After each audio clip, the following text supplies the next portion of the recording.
صلی اللہ علیہ وسلم کے پاس ایک صحابی آئے اور عرض کیا کہ محبوب صلی اللہ علیہ وسلم میرا بابا میرا مال میری اجازت کے بغیر استعمال کرتا ہے. فرمایا بلاؤ اس کے ابا کو. گئے کہا ابا حضور صلی اللہ علیہ وسلم نے آپ کو یاد فرمایا ہے. بیٹا کیوں؟ کہ میں نے آپ کی شکایت کی ہے کہ آپ میرا مال بغیر استعمال کے لے لیتے ہیں. فرمایا آپ چلو میں آتا ہوں. ابا کو بہت غم ہوا, دل میں کچھ اشعار ہوئے.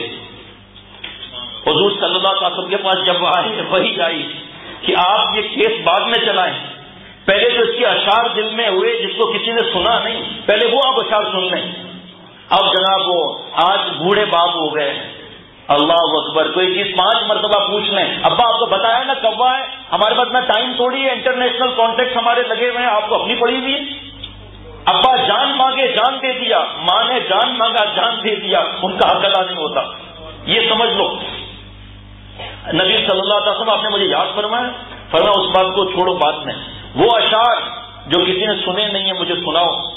اے نبی صلی اللہ علیہ وسلم, اللہ تعالیٰ ہمارے دل کے رات سے واقف ہے, اللہ تو اس سے زیادہ واقف ہے. اشعار سناؤ. میں تو مختصر اس کا ترجمہ کر لیتا ہوں, مجھے یاد نہیں. کا اشعار یہ ہوئے کہ اے میرے بیٹے, جب تو ماں کے پیٹ میں تھا تو ماں باپ دونوں لرزتے تھے کہ بچہ ضائع نہ ہو جائے. اے بیٹے جب تو پیدا ہوا تو ماں کے چھاتیوں سے اللہ, یہ تو حضرت والا کی نصیحت ہے کہ ماں کے چھاتیوں میں لال خون ہوتا ہے, بچے کی پہلی چیخ پر وہ سفید دودھ میں بدل جاتا ہے. جو بندہ اور بندی اللہ سے ہوتے ہیں اللہ تعالیٰ کا غصہ اللہ کی رحمت میں بدل جاتا ہے. ایک بچے کی چیخ پر لال خون سفید دودھ میں بدل گیا. ماں نے اپنے چھاتی سے نہریں جاری اللہ نے کروائی, وہ ہماری پرورش کی. اے میرے بیٹے جب تو پیدا ہوا تو ہم تیرے رات کو پیٹ کو دیکھتے تھے کہ آکسیجن لے رہا ہے یا نہیں لے رہا. اے بیٹا جب تو بیمار ہوتا تھا, تو نہیں ہوتا تھا, ہم ہوتے تھے, ہمیں ڈر لگتا تھا کہ ہمارے بیٹا اللہ کے پاس نہ چلے جائے. اے بیٹا میں نے تیری پرورش کے لیے رات دن ایک کر دیے. ان ہواؤں نے, ان گرمیوں نے, ان سردیوں نے مجھے بوڑھا کر دیا. اے میرے بیٹے جب میرا وقت آیا کہ تو نے خدمت کرنا, بڑھاپے کا سہارا بنتا, تو نے مجھے چھوڑ دیا. اے بیٹے اگر تو باپ کو باپ کا حق نہیں دیتا تو پڑوسی کا تو حق دے کہ پڑوسی بھی پڑوسی کی خیریت پوچھ لیتا ہے.